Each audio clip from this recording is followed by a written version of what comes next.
Hey everybody, it's Tia Moore here with NextView podcast. I am the host and I'm also the owner of the NextView Home Professionals real estate business.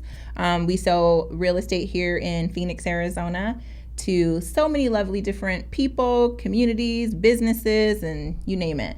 In this episode of NextView podcast, we are going to be exploring fair housing and exactly what that means. And the reason we're taking on this topic is because it's really important, and there's so much happening in our world, in our country, in our communities, that I think it's important to point some of these things out and things that are happening in regards to gender discrimination, race discrimination, income discrimination, and different things that all fall within fair housing.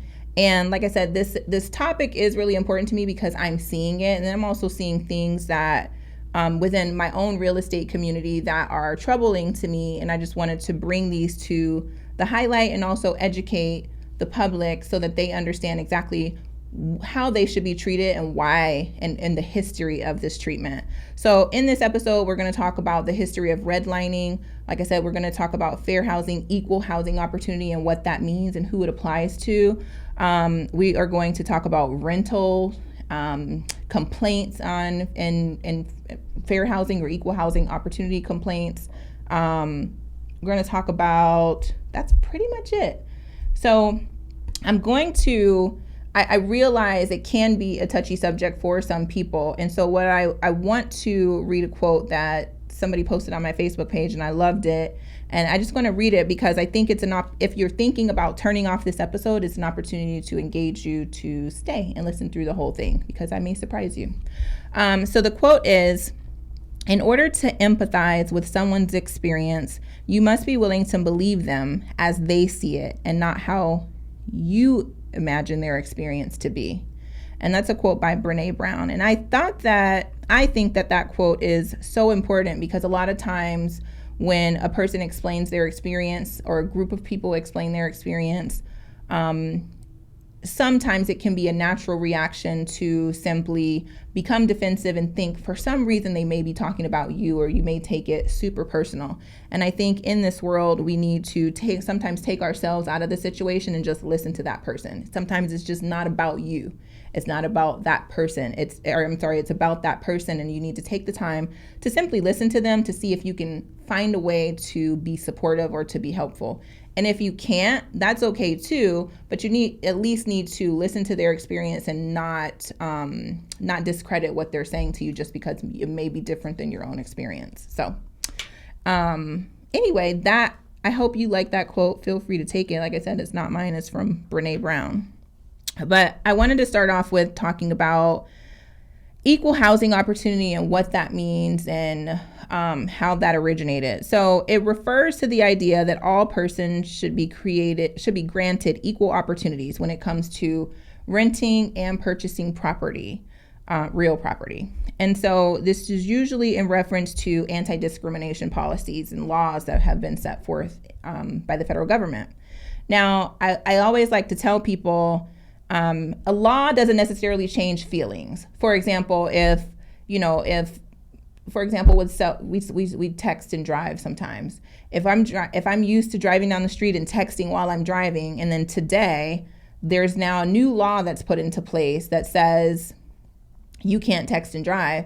If I am addicted to doing that, which I am not, by the way, but if I'm addicted to something like that, am I going to be able to just change it because there's a new law? Probably not. That's why when that law was put into place, there was a 2-year grace period to get people on board with it. Something a little more recent, a lot of the cities within our valley, and I know Maricopa County issued a requirement for individuals to wear masks when they're outside if they're over, a certain age limit.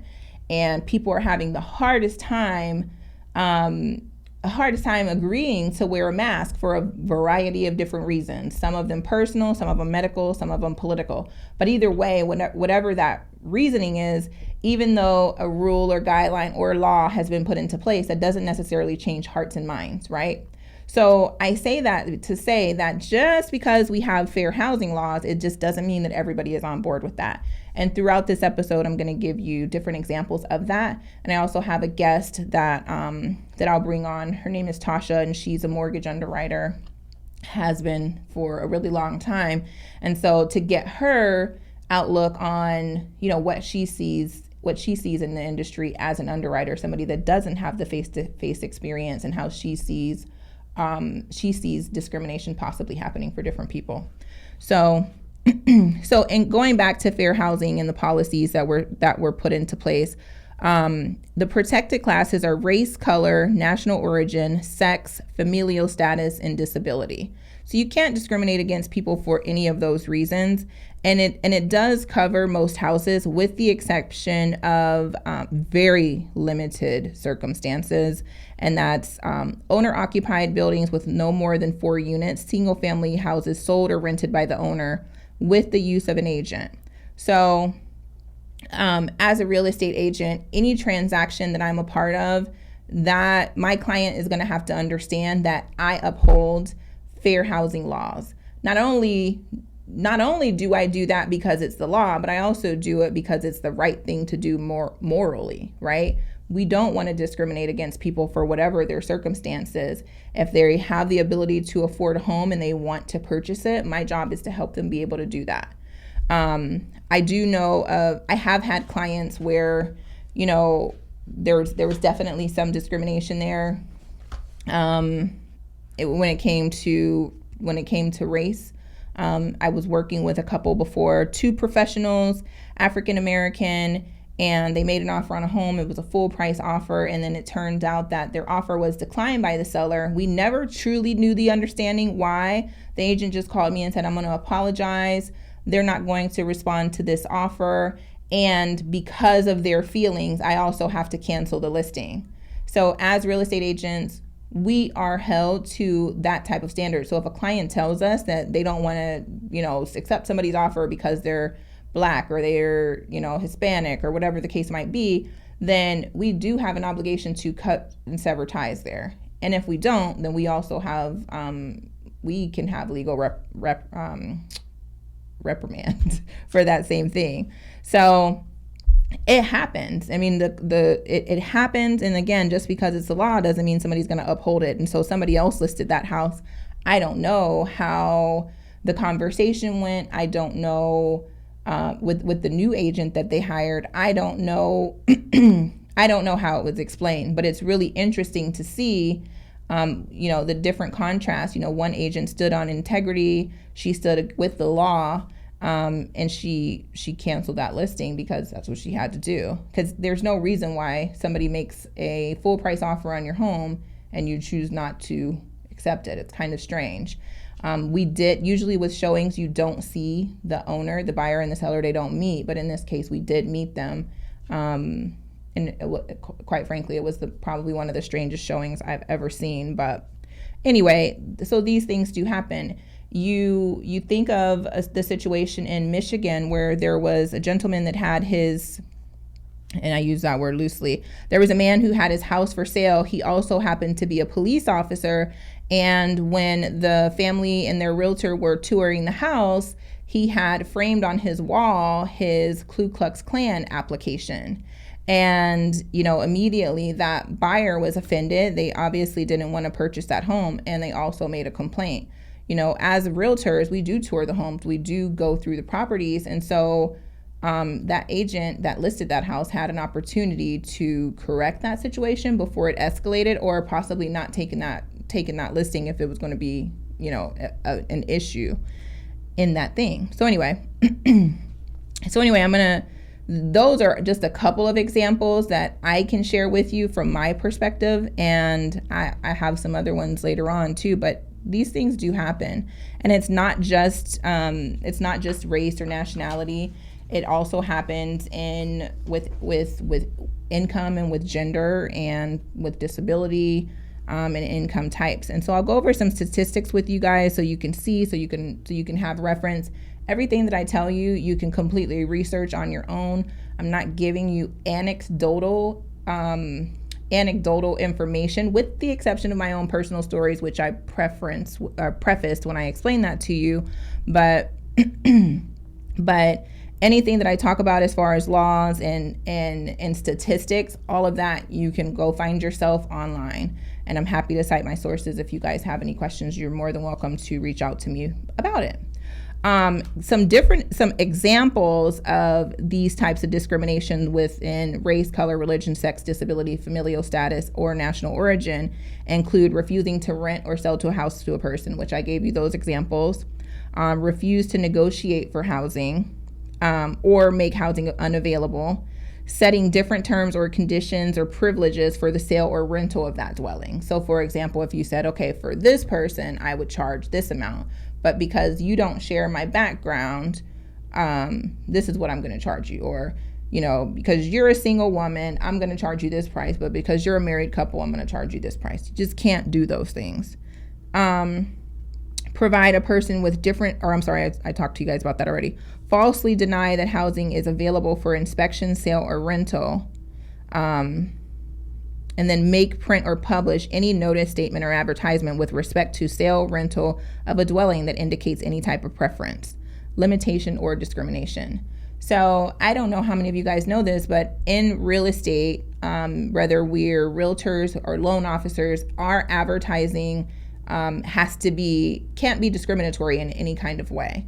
So for example, the easiest one I can say to you is, a lot of people will sometimes say, well, I want you to list that my house is a family home. Well, we actually can't list, say a house is a family home. We cannot use those words. And the reason why we can't is because it's discriminating by marital status. Or familial status, I should say, not marital status, familial status. So it's to say, well, if you don't have a family, you can't purchase this home because it's 10 bedrooms, as if a single person can't. They can if they want to. And so we can't use any type of language in our advertising, whether it's online, whether it's in print, that would deter or possibly discriminate against those people that are looking to purchase those homes. And some people might think to themselves, well, that wouldn't happen. I mean, if I didn't have a family, I would still simply just go and look at the house if I wanted to. You may think that, but if you're not in that situation, you may not know exactly what that person would do. You can't impose different sales prices or rental charges for the sale of a rental of a dwelling, again, based on the protected classes that I explained to you. You can't evict a tenant or a tenant's guest based on those guidelines. You can't say, well, your tenant, doesn't speak English, so I want them to leave. You can't do those things. Limited privileges or services or facilities. Guys, I could go on and on and on. So, and then the same thing applies to mortgage lending. Theirs is a little different as far as what the items are, because obviously they're not showing houses, they're not doing that sort of thing. However, if they were to refuse or to make a mortgage loan or provide other financial assistance of a dwelling because of the location, refuse to provide information regarding loans because you think that person can't afford it or they can't qualify, impose different terms and conditions on a loan, such as a different interest rate, points, and fees, which is extremely important because we're going to talk about that with Tasha when we interview her a little bit later in our podcast. And then I'll give examples at that time in regards to those situations. But you simply can't do these things. And these guidelines didn't come out of thin air. They came from the Fair Housing Act, and it didn't occur till 1969. And what happened starting in, I would say, the 1930s, the government would provide reports or redlining pretty much to mortgage lenders and telling them the places that would be best to offer loans to. Meaning, this is where you should offer loans because this is where you'll be able to make the most money. And so what happened is a lot of communities of color that, if they applied for a loan or they wanted a loan, they were denied for those loans.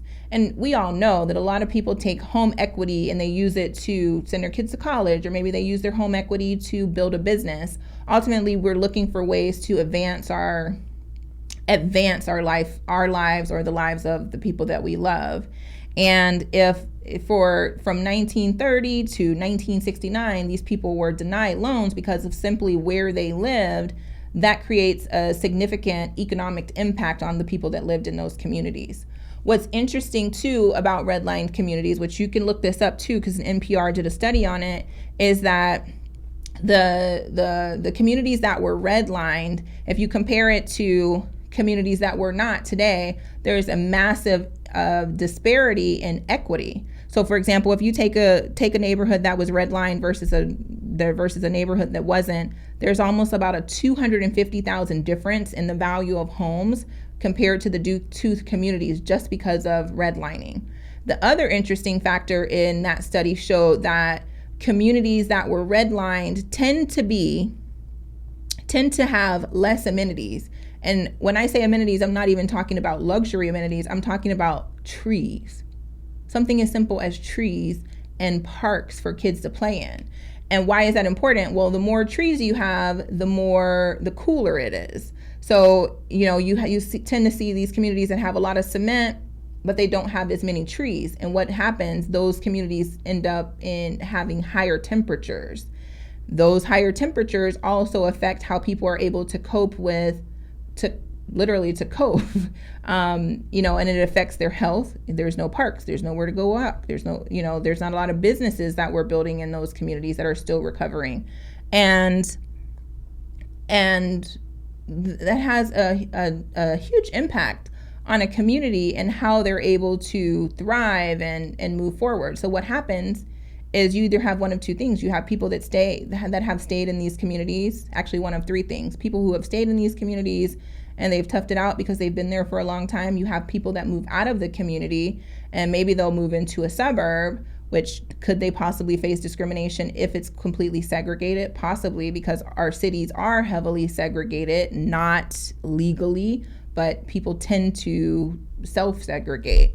And there is, you can look at studies, there is a significant impact on the areas of appreciation because of this, and school districts and things like that. But what was I saying? So when people leave, or the other thing that you're seeing a ton of is those type of communities have a lot of industrial buildings that are built around them. And so now, possibly their water can be contaminated. It's hotter because you have this industrial smoke and it's creating a kind of a vacuum situation. It's much hotter, much more humid. And these people are more susceptible to health issues. There's not hospitals that are localized because, again, during the redlining period, that was not the ideal place to maybe put those resources. So it creates a long-term effect. But the other thing that you're seeing right now is you're seeing a lot of those communities, if they're not industrialized, they're becoming gentrified, where you're seeing people say, okay, well, these areas tend to be centralized to the city. Maybe they're close to downtown, closer to, highway access. You can get places faster. Well, we want to come in and we want to, revitalize these communities. Maybe there's government subsidies or incentives for people who are willing to do that, which is great. But a lot of times the people that already live in these communities, they can't even get a loan because of everything that's been happening. Or perhaps they will not be able to get the loan to be able to invest in fixing up a property. And so what you see happen is you see people moving into these communities. They're paying a lot of money to do it and make their homes nice. And so the last thing they want is for the prior aesthetic to affect their future ability to earn equity. And so it creates conflicts within these communities, which is just crazy. But all of this because of redlining. And this was, again, like I said before, this was government. So when people talk about systemic racism, systemic discrimination, this was instituted by our government. So it's definitely deep-seated. It's not something that you just pick out of the thin air. That is why these laws were created to start to correct those wrongs.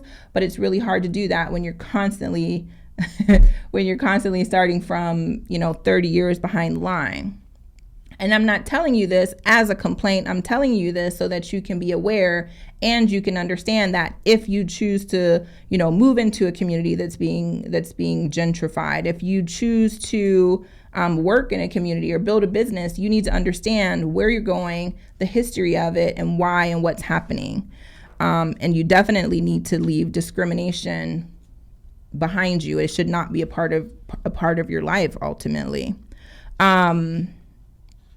Going back a little bit to what I was saying before, as far as amenities and trees and different things like that, they truly do increase your level of oxygen in your body. And if you're not able to even breathe or get clean air circulating throughout your body, ultimately you're going to face a health crisis.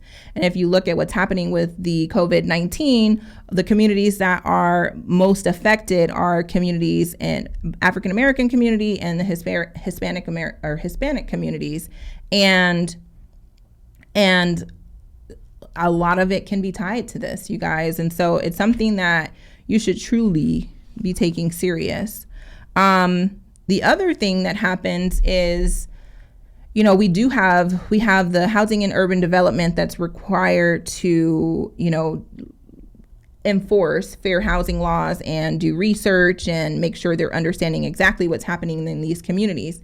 And through urban development, it's supposed to help improve the community, improve the cities overall, not just the financial, but also for the people that live there and work there.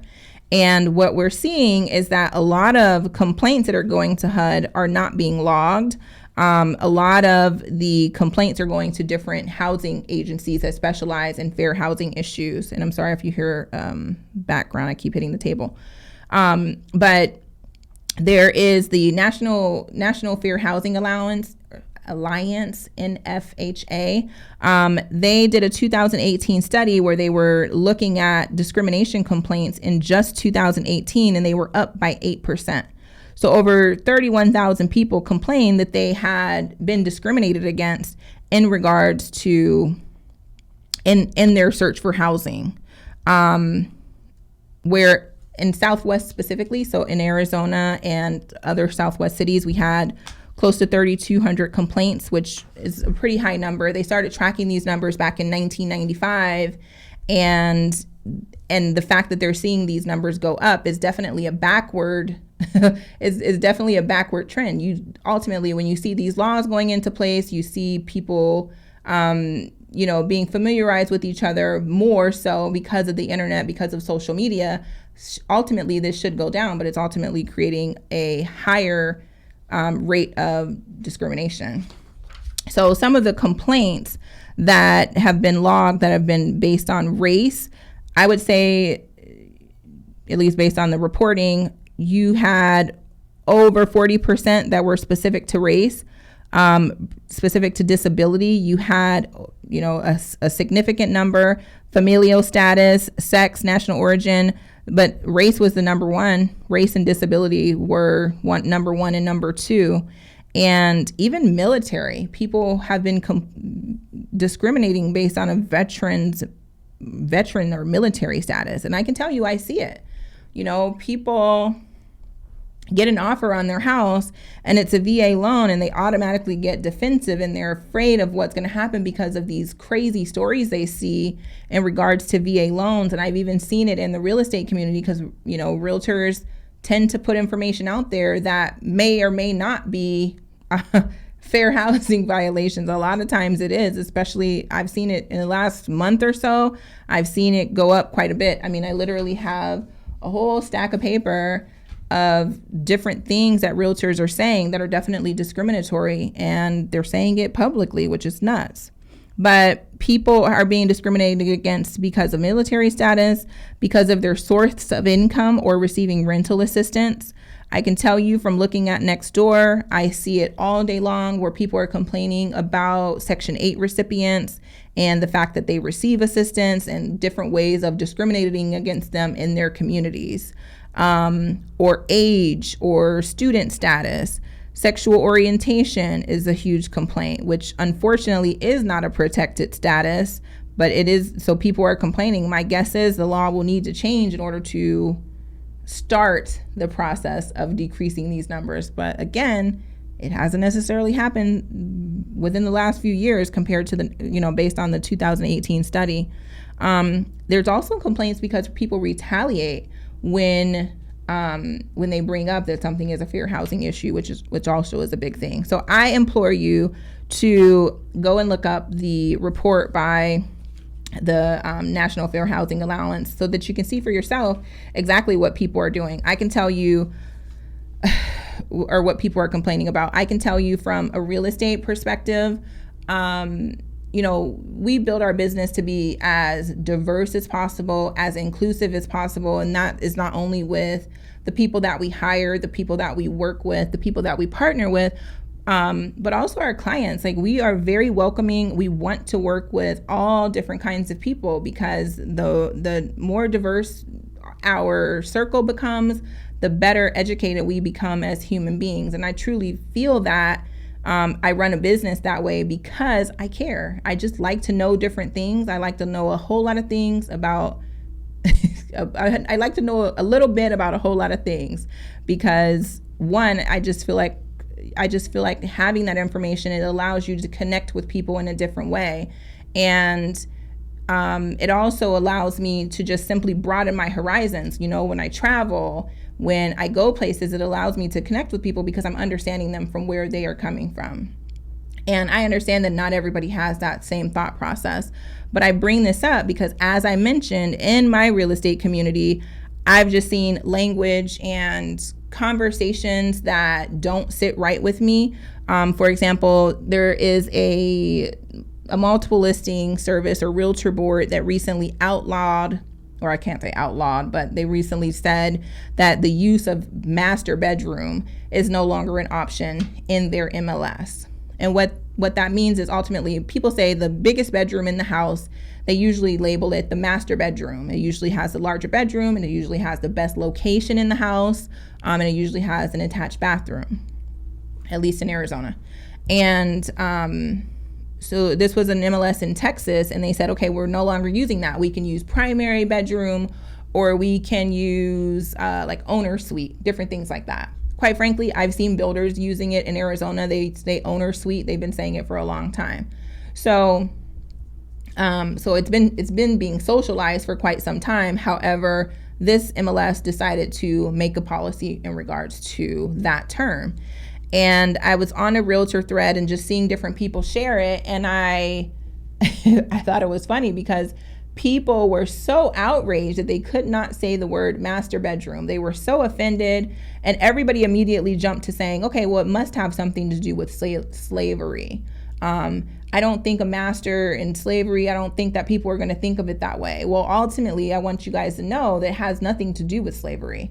It has something to do with gender discrimination. The master bedroom was considered the man's house, or the man's enclave, because the man, so-called, made the money. And so that is the reason why they're getting away from using that term, because it's not gender friendly. And I don't really see a big deal with it. Yes, it's a change in our terminology, but how hard is it to change what you write in a listing? It's not hard at all. Everybody knows that recently there have been tons of protesting about police brutality, about systemic discrimination and different things like that.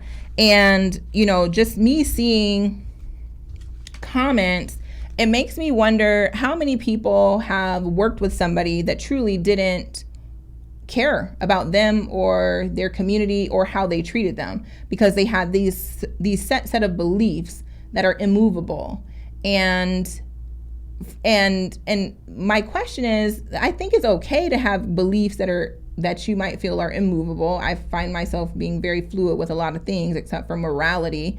But my question is, how can you work with somebody if you have such disdain for their community?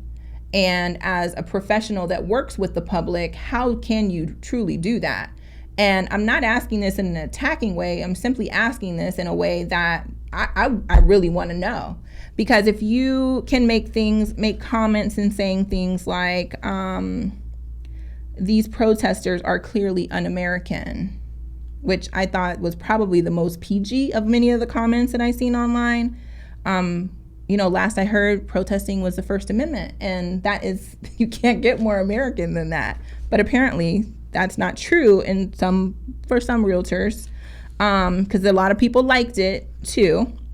Someone said, if Black people would work as good as they protest, America would be a better place, which was interesting. Somebody said, get a tank for after dark and start boiling them down, which I think is very interesting that you want to do that when people are protecting their First Amendment rights. And then my other question, how do you go work with somebody? Let's say somebody just protested and that's the comment you made. Can you truly represent them in a way that makes them feel inclusive, makes them feel that their best interests were at heart? I don't know. Can you? I wouldn't feel like you could. I probably wouldn't want to work with you. Let's see. I wonder if we could get a plane and dump the laboratory contents right on top of them. That was very classy.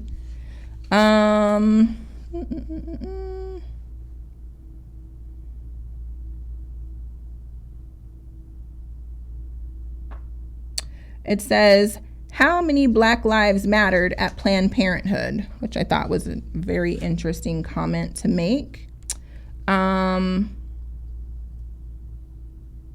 And some of these are just so bad that I'm not going to read them because I just don't even want some words to come out of my mouth.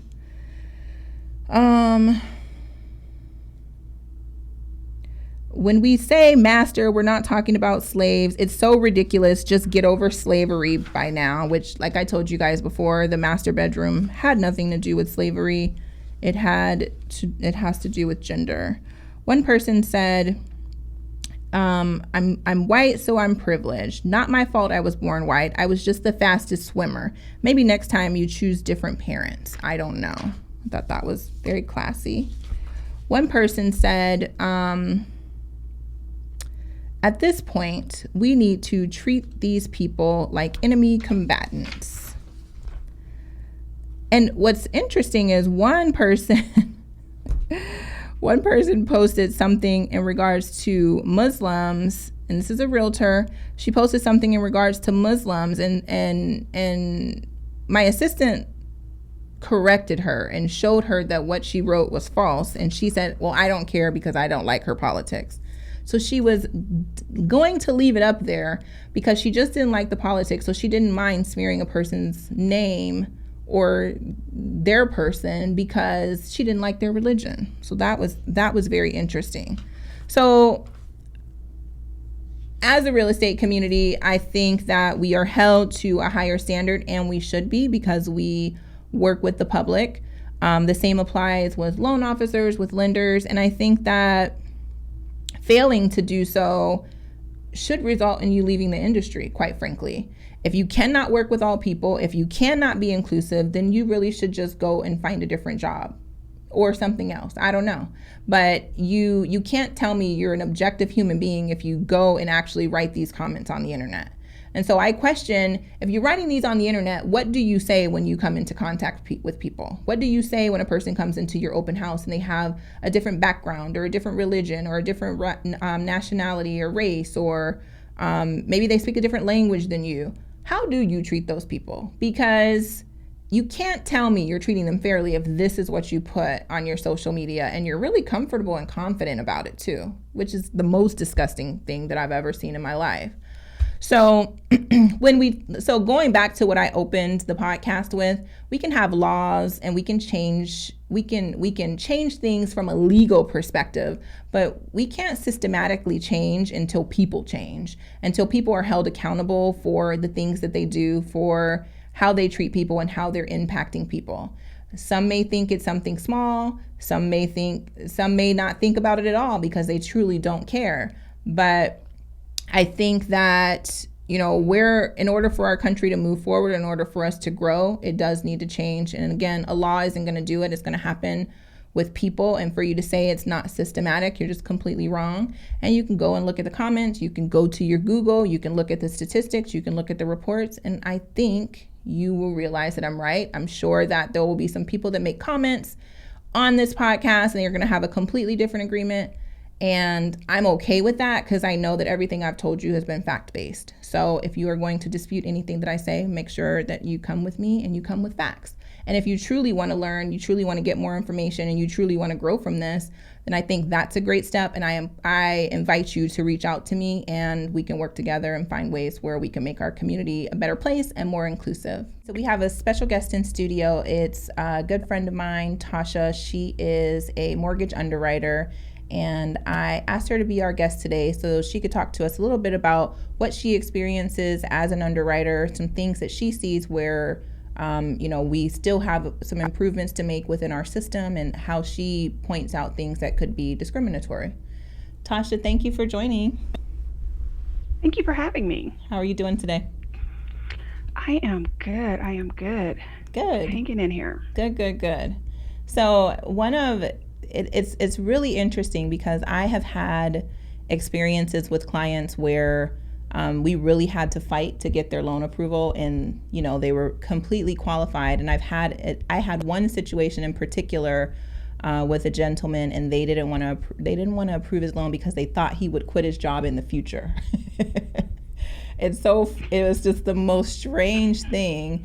And if it were not for somebody in the process that was just kind of fighting and sticking up for him, he wouldn't have gotten his loan. It's so crazy. So I wanted to take this time to ask you about some of the things that you see happening as an underwriter, and things that you have to point out or possibly bring to attention that could be discriminatory, whether it's income discrimination, whether it's sex, gender discrimination, or even racial or national origin. Can you tell us a little bit about what you have experienced maybe in the past? I think one of the things that I've noticed is our rates. We think of rates in terms of looking at a rate sheet, and this is what the LTV is, loan to value is, this is what the credit score is. Mm-hmm. I've had on multiple occasions where I've had, we're going to just say, government loan, Mm-hmm. where borrowers are pretty much same FICO scores. Obviously, it's 96.5 Mm-hmm. LTV, CLTV, but one has a 4.5% rate as opposed to someone having a 3.75% rate. Wow. And you're like, why? Mm-hmm. Um, I've had a couple of those where I've gone back and questioned, Okay. why is this rate more? And then once I started to look into it and go, okay, I see what race this is. We need to figure out why there's this Mm-hmm. glaring difference in the rates for this person A and this person B. And then gone and found a couple of different examples to show, maybe it's this branch or this office, Mm-hmm. but it's really because when you're underwriting, you may underwrite for a specific region or Okay. different things like that. So that's just, rates is a really common thing that I have noticed being an underwriter, that, you know, what is it, disparate, Mm-hmm. differences between, like customers, but have different rates. That's so interesting. And so, do you currently, what is the process that you would take when you see that? How is there an investigation with you? Do you have to compare the different regions? How does that work? I would then escalate it to a department that handles that, Understood. Okay. because it's supposed to be a mutual party outside of the loan process Mm-hmm. that looks into this. So it's handled by a compliance group, so to speak. That makes perfect sense to me. And so, you're just one person. So I wonder how often that's happening. And then, obviously, you can't answer that part, how often it's happening. But I would say talking to other underwriters, because I have brought this up to other underwriting okay, friends, and they're like, "Yeah, I've noticed that too." wow. So it's something that does happen, um, but then again, you're kind of like, you don't want to always be the person that throws the red flags. Right. So you have to. It's one of those things where you have to tread lightly, because you don't want to.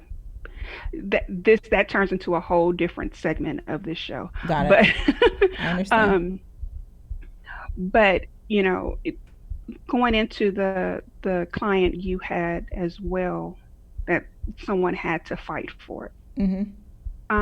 I've had that situation um, too, where for whatever reason I can see something one way, another manager or someone can see it completely different, and then you have to say that's apples and oranges, Mm-hmm. and give examples of, well, if I had client A, it would be, you would look at it this way. So why are we looking at it differently Yeah. now? Yeah. And it's one of those things that you can't necessarily say race plays in a part Mm-hmm. on it. I've had this happen with a lot of men. I don't know why. Okay. It happens with males. And you have this, I don't know about your borrower, but he could have had three jobs in a short period of time, but could have gotten raises at each of those jobs and decided that with each job change, um, it was more of an advantage for him to, change the jobs with Mm-hmm. three times. So someone says, oh, well, he has an unstable income. Not necessarily if I can prove, if the income has been increasing. Yes, he's changed three times, but Mm-hmm. his income has increased with each change. It Underwriting is such a subjective Mm-hmm. profession. um you can give three underwriters three the same thing, and you probably will come out with three different answers. Yeah. His situation, I guess, to give a little more information on it, this was like, I want to say 4 years ago, and his situation was he had been on his job for 20 years, maybe 25. He owned tons of investment properties, and he was purchasing a vacation home here in Phoenix. So lived in a different state, was purchasing a vacation home here in Phoenix, and the underwriter was challenging, saying, well, is it going to always be his vacation home, or is he going to be quitting his job and moving to that state, and then you have all these mortgages? Which, whatever, even if that were the case, that wasn't the case at the time that he applied for it. He was 800 plus FICO score, had plenty of reserves, no delinquencies, just a stellar borrower from even the loan officer's perspective. But it was really interesting because it was the processor who actually fought. So it was so the borrower was African American male, the loan officer was a white male, and then the processor was an African American female. And she was, in more communication with the borrower than the loan officer was once it got into processing. And so she Right. was the one who escalated it. And the loan officer was not happy that she escalated it, because he just didn't want to fight. He didn't want to ruffle Right. any feathers or do anything like that. And so it's really interesting. He still owns that house. He still owns all of his other funds plus more.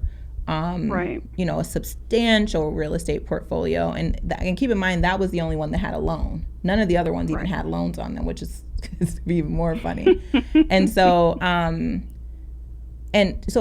no issues there, but the loan officer really just didn't want to rock the boat. And I questioned why. I questioned why it took his processor to go to bat. And and maybe it's just the situation, maybe it's cultural, they just don't understand, it's something that he wasn't the most comfortable with, but ultimately it could have blocked this gentleman's opportunity to create an additional stream of income with purchasing this vacation rental here in Arizona, and Right. expanding on his wealth. Even if you did have an occupancy issue, Mm-hmm. which sounds like where she was going with her line of questioning, Mm-hmm. if you have no, that's I'm laughing, it's funny.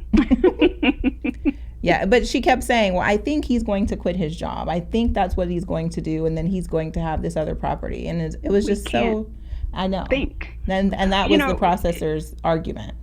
we although I can do a loan and I can think of a whole lot of hypotheticals, Mm-hmm. I can't prove it. Mm-hmm. I'm a hamster on a wheel, so you have to let that go. Mm-hmm. Um, I think going back to your main question, I think women, working women, have a hard time too when Mm. it comes to loan, and this is based on gender. Okay. You ever have a client who is expecting, Yes. looking for a job, and actually either just had the baby and still on leave Mm-hmm. or anything like things like that? Mm-hmm. Guidelines are kind of misconstrued a lot I've had that before um, too. on that situation, which Fannie Mae, Freddie, FHA, they all, it's pretty cut and dry. Mm-hmm. But you have some people, and this is against all races, Mm-hmm. that I've seen this particular incident happen, Mm-hmm. is them denying loans because the woman is on some type of medical leave. Wow. And you're not supposed to do that, obviously, but I've seen it happen. And is there a dispute process that you can go through? How does a woman handle that if that happens? There is a dispute process. I've worked um, with a company in which the client was actually going to sue the company Wow. because of it, because it is a form of discrimination. Mm-hmm. And the guidelines specifically say, I mean, you can't, we're not supposed to ask medical information. Someone Mm-hmm. says, I'm on medical leave, you leave it at that. I've seen other underwriters get actual medical documentation, and I Really? shake my head like, ooh, I don't want to know anything about that. Uh, right, your face Whoa. is saying exactly what I'm thinking. Um, but, you know, it says if they're on leave, if they're going to be back to work prior than, the first month's payment, Mm-hmm. you use whatever their regular salary, hourly work that you would have normally qualified for them for the loan, and move on it. If they're going to be back to work after the first month's paid, you make sure they have at least 2 to 3 months PI, principal, interest, taxes, and insurance, and you move on. But some are still stuck on it. Well, she's not working, and Wow. I've seen that happen. And that's ultimately a form of not only gender discrimination but income discrimination, right? Right, Mm-hmm. Because they're right, discriminating because of the medical. That's interesting. So right. women, it's Got a bad rap, man. Got a it's. bad I know rap. so you shouldn't have babies and you shouldn't go on leave when you have them apparently, or if you Right. do, We're just supposed don't to hop apply back for a to it. mortgage. Wait, it's so crazy. Snap back into it and get back to work. Yeah, it's I think what I've started to see a lot of the times, companies are not getting borrower identification and putting it in the files. Okay. So, and they've updated the, what is it, the 1003, the Mm-hmm. application, where they do not put in that information. It's a different addendum now. Okay. That's interesting. And I think it's because they're trying to get away from, knowing a person's race or anything like that when you're Mm-hmm. doing the loan. Yeah. But you get Tasha trying to get a loan, you don't need to necessarily see my picture Yeah. Yeah. to know, what race I possibly am. Yeah. So there are still ways to have some type of discrimination based on race. I think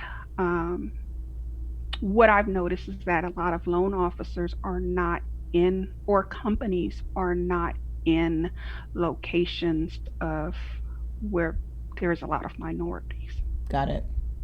And or they don't reach out to that market. got it. And when they do get, the one or two or the handful of minorities, they don't fight for them because that's not the bulk of their clientele. Interesting. So here's my question for you, going a little bit back to, and it's the worst possible time to lose my train of thought, and I totally did. But if we're going back to thinking of individuals, African Americans, women, what when the company was threatened to be sued, do they then have somebody at a higher level look at that file? Do they settle? What is a company thinking when that happens? It goes to the company's general counsel. Which makes sense. Okay. At that point. Yeah. And then they're trying to figure out what happened. Mm-hmm. How can this be overcome? And a lot of times it goes to a rational person and it's approved and moved on. But then it becomes why was this held up in the first place? What was your thought process? And that person in particular, because of what happened, was written up. I don't remember the specifics, but I know that they were reprimanded. Yeah.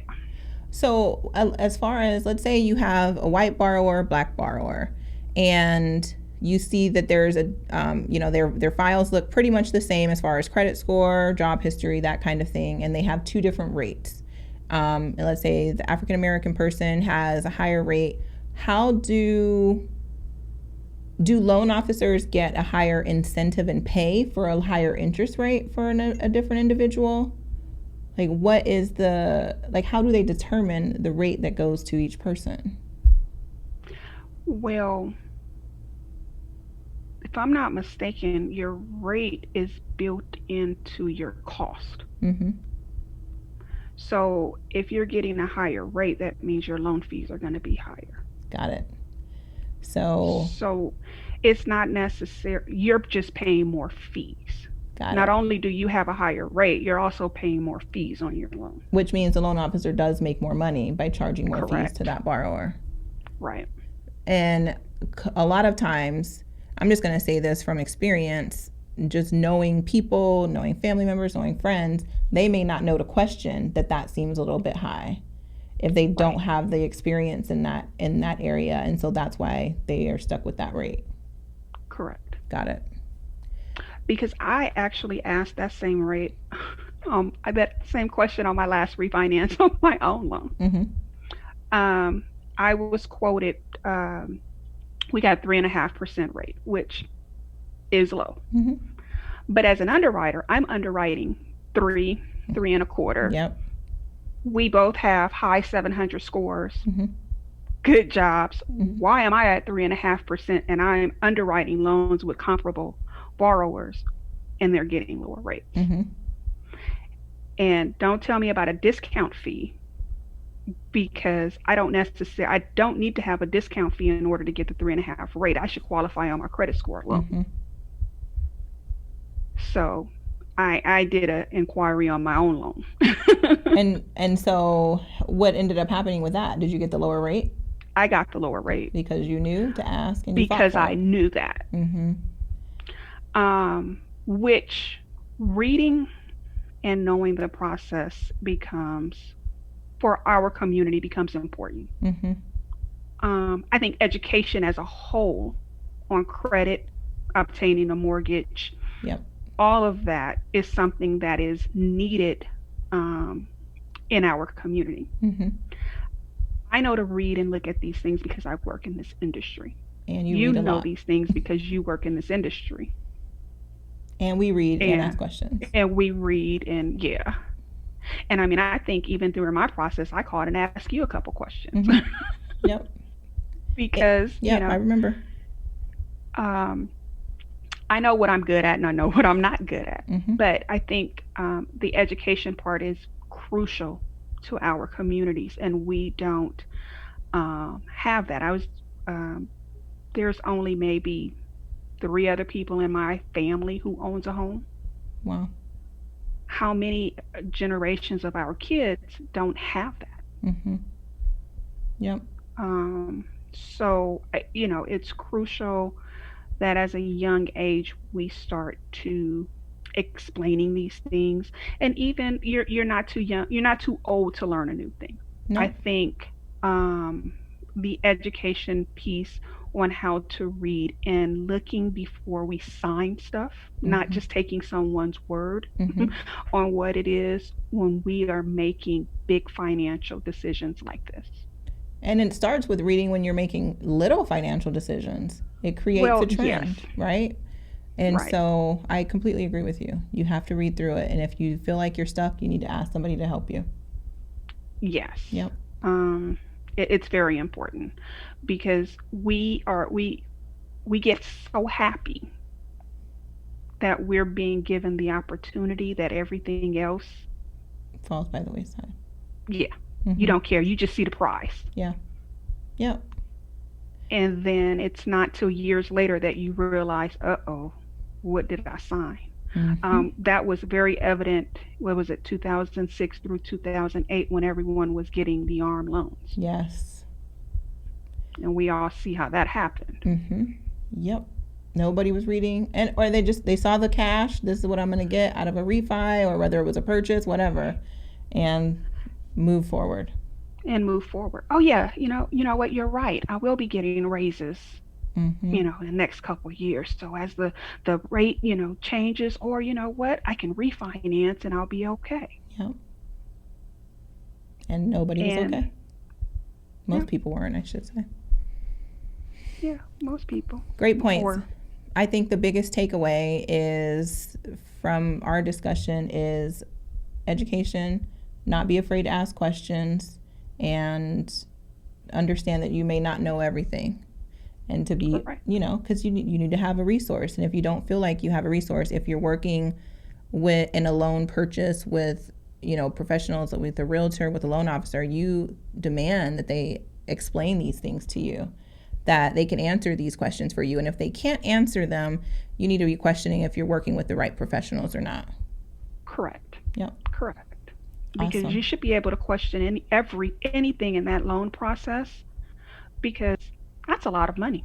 Mm-hmm. A whole lot of money. It's a lot of money, and you don't want to pay more than you need to. Mm-hmm. No, there's plenty of other ways that you can invest that money Right. in your family. So Yeah.